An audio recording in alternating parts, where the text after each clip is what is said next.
ካሪቡ አውቶሞቲቭ የአውቶ እንግዳ ዝግጅታችንን እየተከታተላችሁ ትገኛላችሁ ተመልካቾቻችን።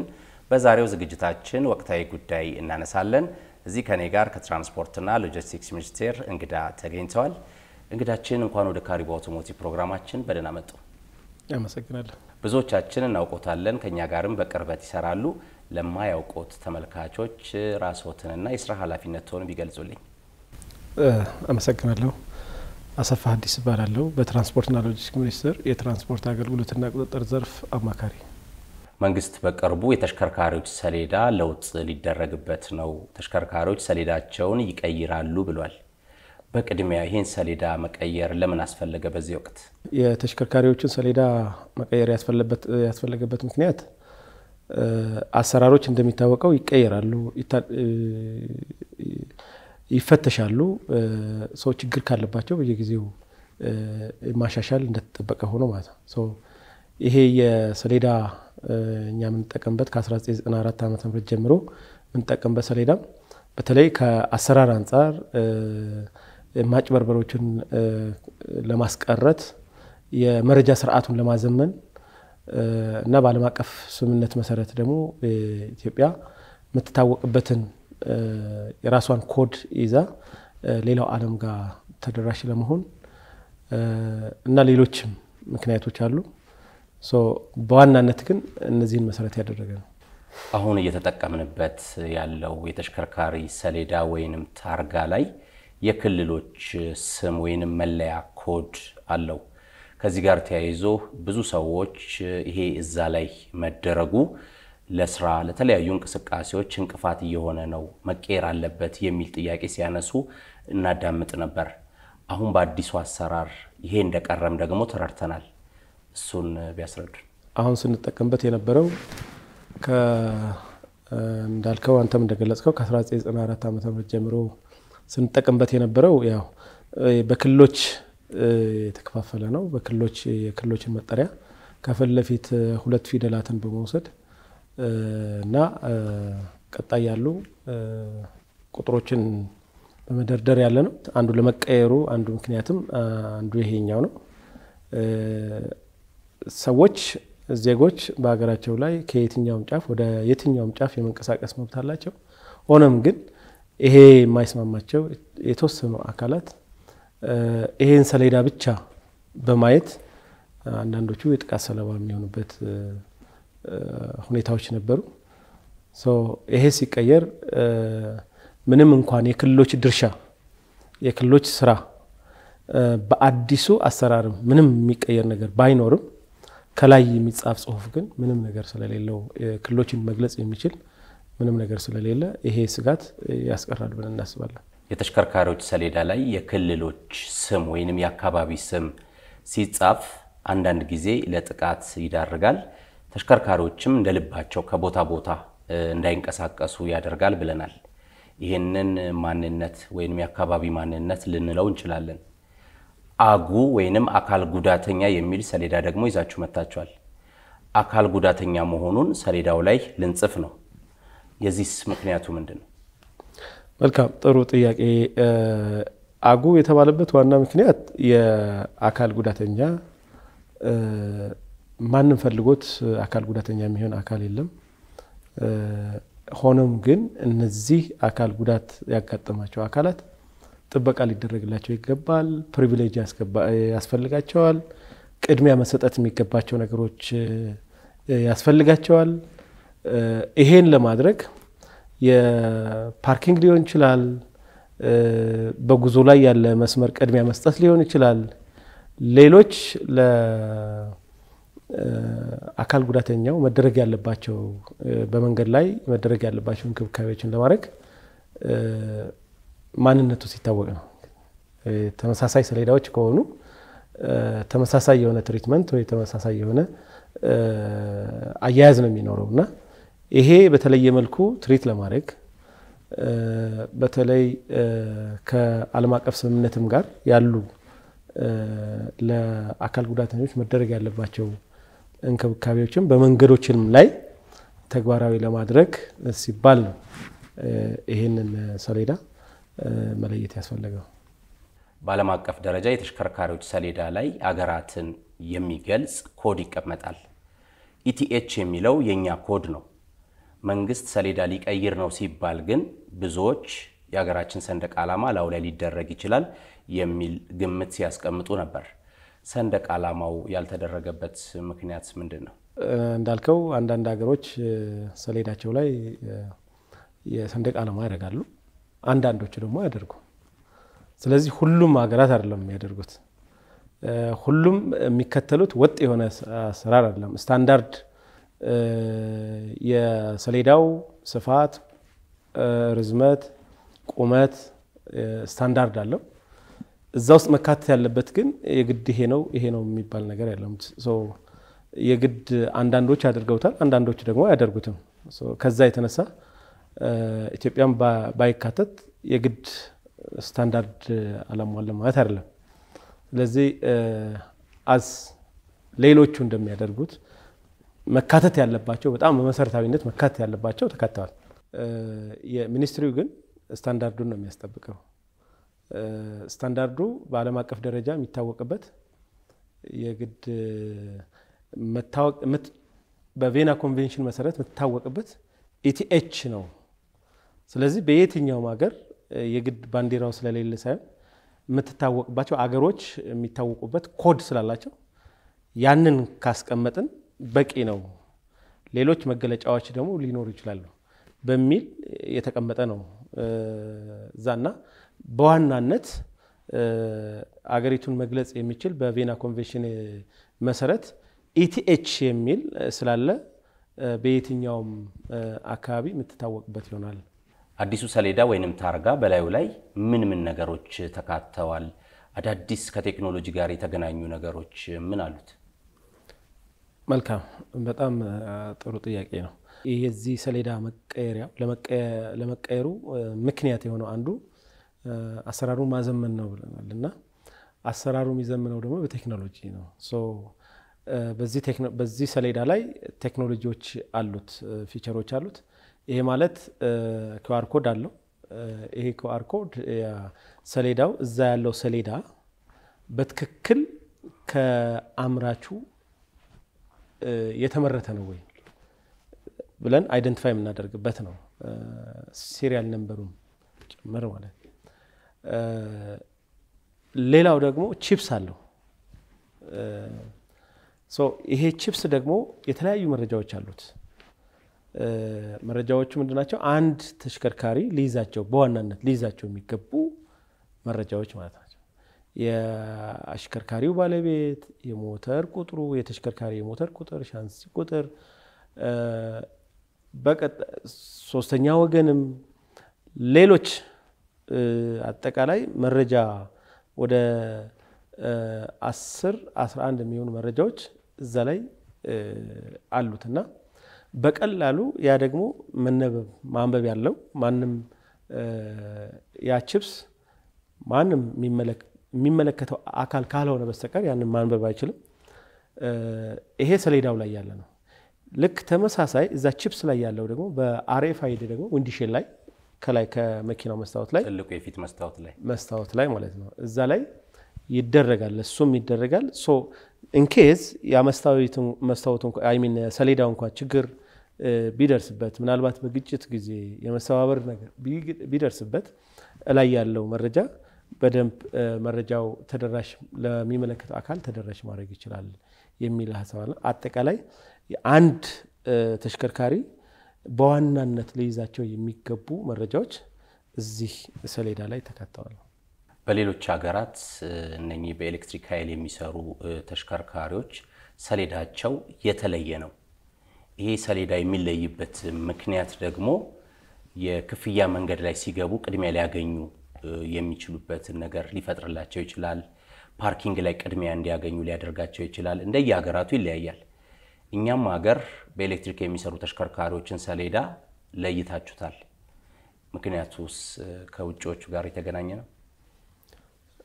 በእርግጥ ያው ለኤሌክትሪክ ተሽከርካሪዎች ወይ ደግሞ ታዳሽ ኃይል አጠቃላይ ታዳሽ ኃይል ለሚጠቀሙ ተሽከርካሪዎች የሚሰጠው ሰሌዳ እንደምታውቀው መደቡ ነጭ ሆኖ በአረንጓዴ ቀለም የተጻፈ ነው ቁጥሮቹና ፊደላቱ። ይሄ የሆነበት አጠቃላይ ታዳሽ ኃይልን ለማሳየት ለማመላከት እና እነዚህ በቀጣይ የሚወጣ አሰራሮች እና የሚመከርባቸው ይኖራሉ። አሁን ከውጮቹ ጋር ላነሳቸው የፓርኪንግ ቦታዎች መሄድ የሚችሉበት መስመር እና ሌሎችም በቀጣይ ለንሰራቸው ሚኒስትሩ ሊሰራቸው ያሰባቸው ጉዳዮች አሉ። ከዚህ ጋር ከታዳሽ ኃይል ጋር በተያያዘ ይሄን ለማድረግ ደግሞ ቅድሚያ እነዚህ ተሽከርካሪዎች እነማን ናቸው የሚለውን ለመለየት ቅድሚያ ይሄ ስራ እንደ ቤዝመንት ይሆናል ማለት ነው፣ እንደ መሰረት ይሆናል። መንግስት ይሄን የተሽከርካሪ ሰሌዳ ወይንም ታርጋ መቀየር የፈለገው በራሱ ጊዜ በራሱ ፕሮግራም ነው። እኛ ሰሌዳውን ስንቀይር ገንዘብ እንጠየቃለን ወይ? የሚከፍለው ማን ነው? የሚሉ አሉ። ከዚህ ጋር ተያይዞ ደግሞ የተሽከርካሪ ሰሌዳ ዋጋው ስንት ነው? ዋጋ አውጥታችኋል አስቀምጣችኋል ወይ? በመላምት 20 ሺህ ነው 50 ሺህ ነው 5 ሺህ ነው የሚሉ ድምጾች በስተዋል። እስካሁን ድረስ በሚኒስትሪ በኩል የተሰጠ የዋጋ ዝርዝር ምንም ነገር የለም። አሁን እየተወራ ያለው ምናልባት እየተወራ ያለው ወሬ ከወሬ ያለፈ አይደለም ማለት ነው። ሌላው ማንም ሰውም ቢሆን ይሄ ትክክለኛ መረጃ አግኝቻለሁ ኦር በሚል የሚናፈስ ነገር ካለ ከወሬ ያለፈ እንዳልሆነ በዚሁ አጋጣሚ ለመግለጽ ፈልጋለሁ። የሰሌዳው ማን ይከፍላል? ያው ባለ ንብረቱ ነው የሚከፍለው። መንግስት ራሱ ነው ለሚለው ትክክል ነው። መንግስት ክፍተቶቹን እያየ ማሻሻያዎቹን ለህዝብ የሚጠቅመውን አሰራር የመዘርጋት ግዴታ አለበት። ያደረገውም ይሄን ነው፣ ቅድም ባልናቸው ምክንያት ማለት ነው። ጠቀሜታው ላይ ምንም ማንም የሚስማማበት ሁሉም የሚስማማበት ይመስለኛልና ምክንያቱም እኛ ባወያየናቸው አካላት ለምን መቀየር አልነበረበትም የሚል አካል አላጋጠመንም እና ምናልባት ከዋጋ ጋር ተያይዞ እኛ መክፈል የለብንም አልነበረብንም አይነት ምክንያቱም ራሱ ስለሆነ ለሚለው ግን ሐሳብ ሊቀበል ይችላል፣ ህብረተሰቡን ሊያወያይ ይችላል። በተለያየ ፎርማልም ኢንፎርማልም በሆነ መልኩ ሊያወያይ ይችላል። ዋጋ ቀንሶ በተመጣጣኝ ዋጋ ሊያቀርብ ይችላል። ሁሉንም አሰራሮችን ግን የማዘመን ግዴታ ኃላፊነት ተሰጥቶታል። የግድኛ የሆኑ አካላት ማለት ነው። ቅድም ስንለው እንደነበረ ይሄ ሰሌዳ እያስጠቃን ነው፣ ብዙ ችግር እየፈጠረብን ነው የሚል አንዷን ዓላማ ሲያነሱ የነበሩ ሰዎች እንዳሉ እናውቃለን። ከዛ ባሻገር ደግሞ መንግስት ለተለያዩ የመረጃ ግብአት እንዲሆነው ደግሞ የመረጃ አያያዙ ደግሞ እስካሁን ድረስ የነበረው በጣም ደካማ ነበር። ይሄንን ደግሞ ለማዘመን የመንግስት ኃላፊነት ነው። ብዙ በተጭበረበረ ሰነድ ብዙ ማንነታቸው የማይታወቁ ተሽከርካሪዎችም አሉ። እነዚህንም የማጥራት መንግስት ኃላፊነት አለበት። ስርዓቱን ተከትለው የመንግስትን አሰራር ተከትለው የሚመጡ ተሽከርካሪዎችን የመጠበቅ እነሱ ደግሞ መብታቸውን ማስከበርም ደግሞ መንግስት ግዴታ አለበት። this all ስራዎችን በዘመነ መልኩ ለማሰራት እና ቅድም ያልናቸውን ዓላማ ለማስጠበቅ መንግስት ይሄን አሰራር ማምጣቱ የሚጠበቅም ነው፣ ማይጠበቅ አይደለም፣ የሚጠበቅም ነው። የሚፈልገውም ደግሞ አሰራሮቹን እየፈተሸ እንዲያስተካክል ነው እና ምናልባት እንደዚህ አይነት ጥያቄ ያላቸው አካላት በዚህ መልኩ ቢያዩት የተሻለ ይሆናል ብዬ ግልጽ እንዲሆን ፈልገን ነው ጥያቄዎቹ ስላሉ እንጂ የተነሱት ምክንያቶች ያው ለህዝብ ጥቅም ታስቦ እስከሆነ ድረስ ወደፊት በአገልግሎት ላይ ውጤታቸው ይታያል የሚል እምነት ነው እኛም ያለን። በእርግጥ ነው በሌሎች ሀገራት የተሽከርካሪ ሰሌዳ አሰጣጡን ወይንም ደግሞ ክፍያውን ለማየት ሞክሬ ነበር። የነሱ ተሞክሮ ላይ አንዳንድ ለየት ያሉ ቁጥሮች በውድ ዋጋ ሲሸጡ አይተናል። ከዚህ የሚገኘው ገቢ ደግሞ ተያያዥነት ላላቸው አላማዎች ሊውል ይችላል። ይሄ አሰራር አለ በአዲሱ ሰሌዳ ላይ? በርግጥ ትክክል ነው። መመሪያው ላይ በግልጽ ተቀምጧልና እነዚህ ልዩ የሆኑ ቁጥሮች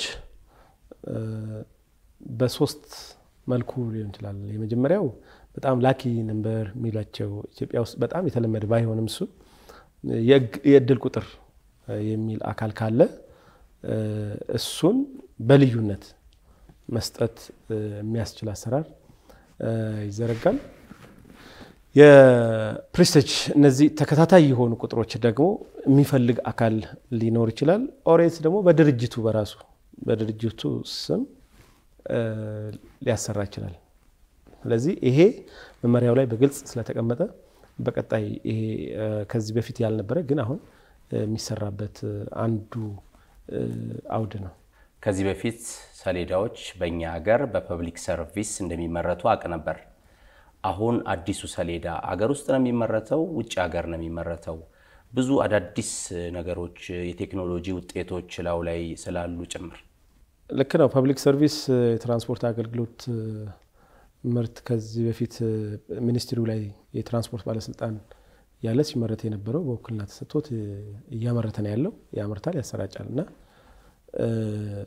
አሁንም ምንም እንኳን ውጭ ተመርቶ ቢመጣም የሚያሰራጨው በፐብሊክ ሰርቪስ እና ትራንስፖርት አገልግሎት በኩል ነው።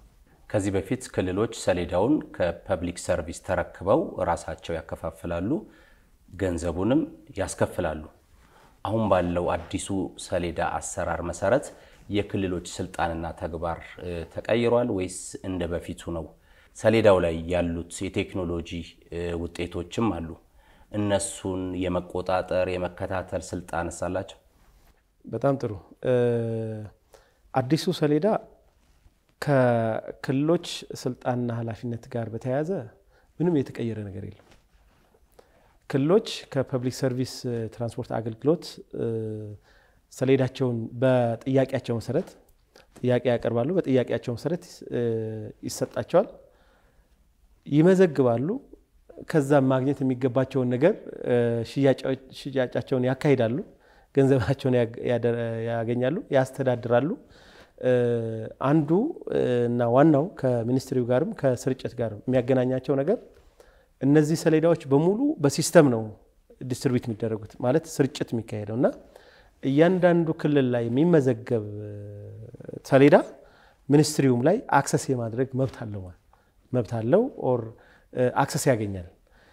እነሱም አክሰስ ያደርጋሉ። በክልላቸው የሚመዘገቡ አጠቃላይ ተሽከርካሪዎች የቢሮ ኃላፊ ኦር ቢሮዎች ላይ በየዞኑ የሚመዘገቡ ሰሌዳዎች ኦር ተሽከርካሪዎች በሲስተሙ በኩል ምክንያት ዊዝን አንድ ክሊክ ማግኘት ይችላሉ። ሚኒስትሪው በዛው መጠን በእያንዳንዱ ክልል የሚመዘገበውን ተሽከርካሪ በአንድ ክሊክ ማግኘት ይችላል። ሌሎች የሚመለከታቸው አካላትም የጸጥታ አካላትም ሊሆን ይችላል፣ ሌሎች የቢሮ አካላትም ሊሆን ይችላል። ይሄ አክሰስ እንደየአስፈላጊነቱ ይሰጣቸዋል። ተሽከርካሪውን የማወቅ እድል አላቸው ማለት ነው። እና አንዱ መልካም አጋጣሚ ሆኖ እያንዳንዱ ተሽከርካሪ ለማወቅ ሰፊ እድል አለ። ከተሽከርካሪዎች ቁጥጥር ጋር በተያያዘ በየቦታው የተለያዩ አካላት የተሽከርካሪ ሰሌዳ ወይንም ታርጋ ሲፈቱ እንመለከታለን። በአዲሱ ሰሌዳ አሰራር ላይ ተቆጣጣሪዎች ሰሌዳ መፍታት ይችላሉ ወይንስ ሰሌዳ መፍታት ሙሉ ለሙሉ ይቀራል ማለት እንችላለን? ልክ ነው። በአዲሱ አሰራር ሰሌዳ መፍታት አይቻልም። ምክንያቱም ሰሌዳ የሚፈታው ህግ ለማስከበር ስለሆነ ማለት ከዚህ በፊት ሲሰራ የነበረው ይሄ በሲስተም ያ አካል ያጠፋው ጥፋት ሪከርድ ማድረግ የሚያስችል የትኛው ሰሌዳ እንደሆነ ማወቅ የሚያስችል ሲስተም አለ። ስለዚህ ሰሌዳው የማን ነው ምን አይነት ፊቸርስ አሉት ምን አይነት መረጃ ነው የምትፈልገውን መረጃ ማንንም ሰው ኢን ሴንስ የሚመለከተው አውቶራይዝድ የሆነ አካል የሚፈልገውን መረጃ ከሰሌዳው ማግኘት ስለሚችል ሰሌዳውን መፍታት አያስፈልግም። አዲሱን የተሽከርካሪዎች ሰሌዳ ወይንም ታርጋ መቼ መቀየር ልትጀምሩ ነው? ሂደቱ ምን ይመስላል? ምን እንጠብቅ? መልካም ያው አሁን ላይ ለመቀየር ቀደም ለመግለጽ እንደሞከርኩት ለመቀየር የተወሰኑ ሲስተም ኢንቴግሬት ማድረግ እዛ ዙሪያ መሰራት የሚገባቸው ስራዎች እየተሰሩ ነው ያሉት እነሱ እንዳለቁ በቅርቡ ማከፋፈ ስራውን ይጀምራል። ሂደቱን በተመለከተ ፌዛል አፕሮች ነው የሚኖረው ያ ማለት በፌዝ ማለት ነው። እንደሚታወቀው ክልሎች አሁንም ምዝገባ ያደረጉ ነው ያሉት አጠቃላይ የተሽከርካሪ ቁጥራቸውን ሪኩዌስት በሚያደርጉት ልክ ሰሌዳው እንዲሰጣቸው ማለት ነው። በፌዝ ምክንያቱም ሁሉም አንድ ላይ ሳይሆን የጊዜ ሰሌዳ ተሰጥቶት በፌዝ የሚሰራ ነው ነው። ከአዲሱ የተሽከርካሪዎች ሰሌዳ ጋር በተያያዘ ሲጀምር 3 ኤዎች አሉ። እነኚህ 3 ኤዎች ምንን ያመላክታሉ? ከግምት ጋር በተያያዘ ብዙዎች የተለያየ ነገር ሲናገሩ እንሰማለን። ሰዎች ቀደም እንዳልኩ ብዙ ግምት ሊገምቱ ይችላሉ። ያው የመገመት መብት ስላላቸው ማለት ምንድነው የሚያሳየው? ፊደል ነው የሚያሳየው። ያው ኤ ፊደል ነው ሌላ ያ ነገር አይደለም። ግን መመሪያው ላይ ምን ይላል? ይሄ ሰሌዳ የተለያዩ አገራት የተለያየ አፕሮች ነው የሚጠቀሙት። እኛ ምንድነው የተከተልነው? ቀደም ለማንሳት ሞክር ያለው ሰፋ ያለ በርከት ያለ ቁጥር እንዲይዝ መመሪያው ላይ 3 ፊደሎች እና 4 ቁጥሮች ይኖሩታል ይላል። ስለዚህ እነዚህ እንደድል ሆኖ ኤ መጀመሪያ ላይ ስለሆነ ኤ ብለን ነው የምንጀምረው that's all and then ኤ ከጨረስክ በኋላ 4ቱ ቁጥሮች ከሞሉ በኋላ ኤ ቢ ትላለ። ይሄም ከሞላ በኋላ ኤ ቢ ሲ ትላለ እያልክ እስከ ዜድ ትላለ። ብዙ ቁጥር ይችላልሃል ነው። ብዙ ቁጥር ይችላል። እንደዚህ ስትሰራ at least ከዚህ በፊት የነበረው ወደ በጣም ማክሲመም ቢሄድ ቢለጠጥ ወደ 9 ሚሊዮን አካባቢ ሊይዝ የሚችል መዋቅር ነበረው። ግን አሁን ከ121 ሚሊዮን በላይ ይይዛል ማለት ነው። አንዳንድ ይደርሰናል ማለት just we hope so just ይሄ ሀገር አሁን ባለው ቁጥር ምናልባት በጣም እንኳን ትንሽ ቢሆንም ያለን የተሽከርካሪ ቁጥር እንደ አንዳንዶቹ ዓለም ላይ እንዳሉ አገሮች ተሽከርካሪ ማግኘት የምንችልበት መድረስ የምንችልበት እድል ሩቅ ላይሆን ስለሚችል ይሄንን ሰፋ አድርጎ ማሰቡ አስፈላጊ በመሆኑ ነው ይሄ። ስለዚህ ከፊደሎቹ ጋር የተያያዘ ምንም አይነት ሌላ ኢንቴንሽን ምንም ሌላ ትርጉም የላቸውም ከፊደል የተለየ ማለት